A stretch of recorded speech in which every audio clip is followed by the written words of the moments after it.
All praises due to the Most High, family. We still talking more football.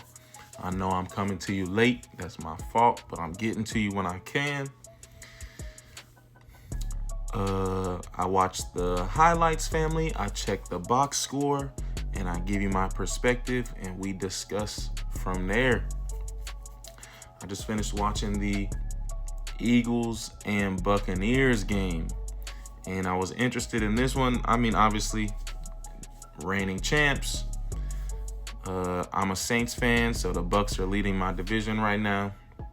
Had to tune in. And, you know, if you just look at the score, family, even the box score, that can mislead you. It was a more competitive game in the second half, but this is really like a tale of two halves type game. The Eagles dominated that first half. And what I think happened, family, was they took their foot off the gas. They tried to play. They definitely became less aggressive in the second half. And I think that was what let the Bucs, at least they had a chance at the end there. First half, they had no chance.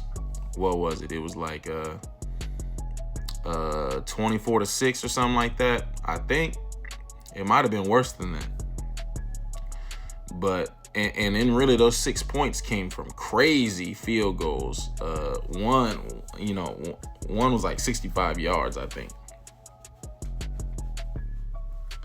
So first half, the Eagles dominated. Can we stop talking about Josh Hurts and his standing as far as elite quarterbacks? I mean, I get he doesn't have the flashiest stats, but this dude does whatever you need him to. And he took a couple sacks in this game, but that's gonna happen.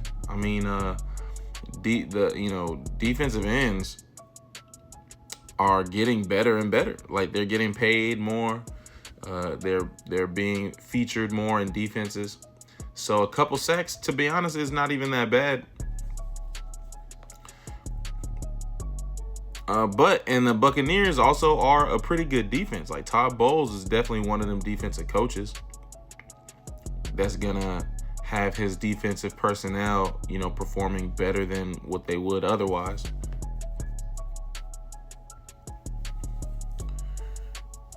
Right?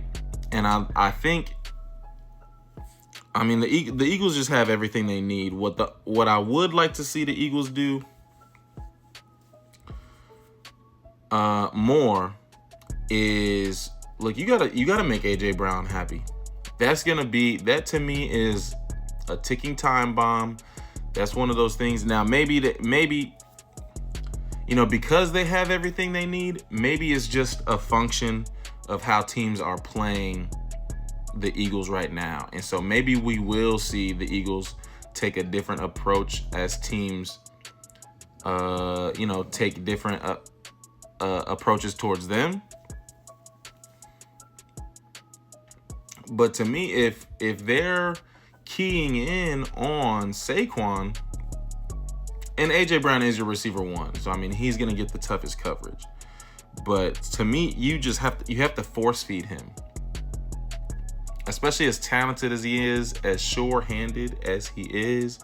And we know that his concern is not necessarily just winning. He does not have the same attitude as Jalen Hurts, and where the W is the most important thing. They just have different personalities.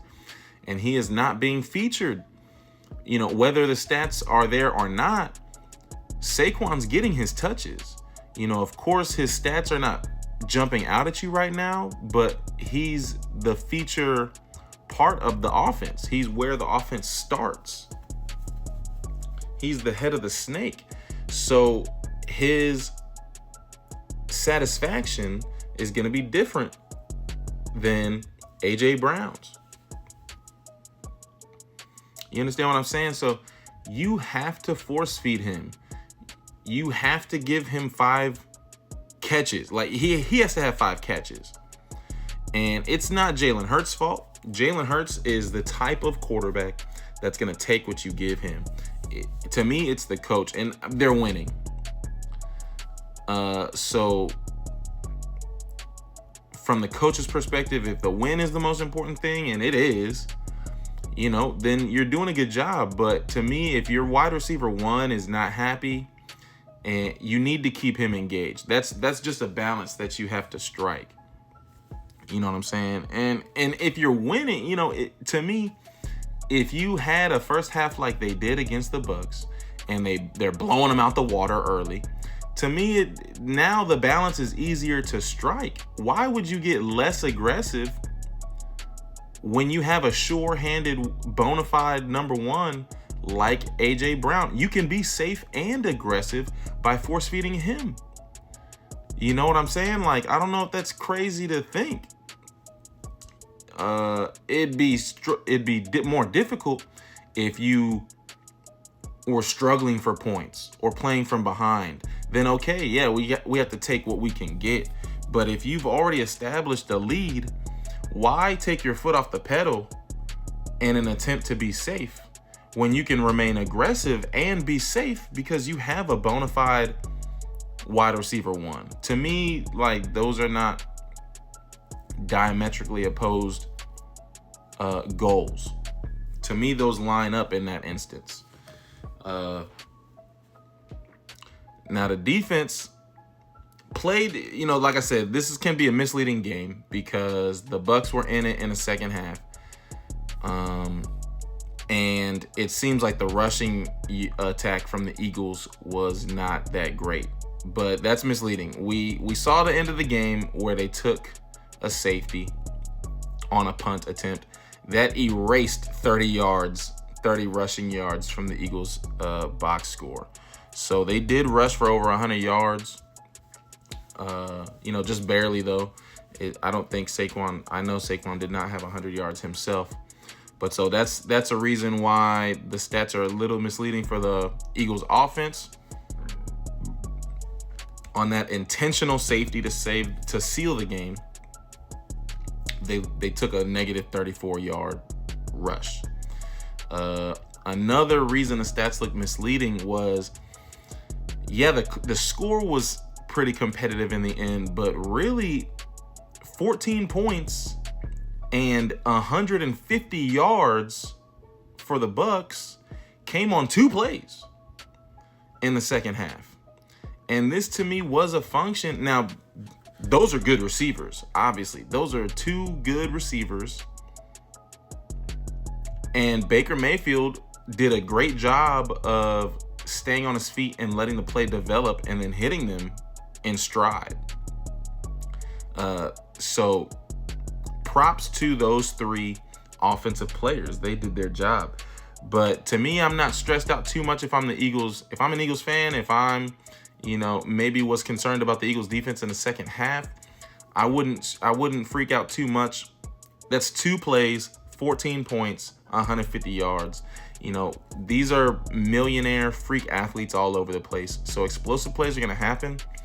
So you still want to limit explosive plays, but that's half of everything that the Bucs achieved on 2 plays. So, and y'all got it's 2 white boys in the backfield that y'all got are pretty solid. Y'all did intercept a couple balls.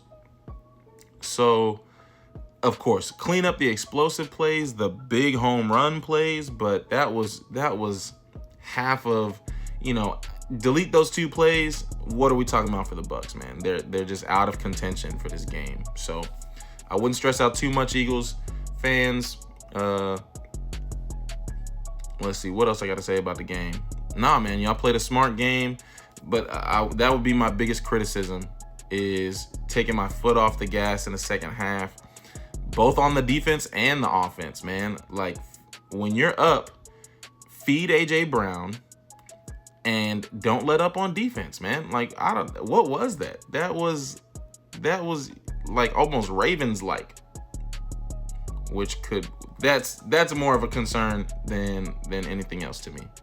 Peace and love.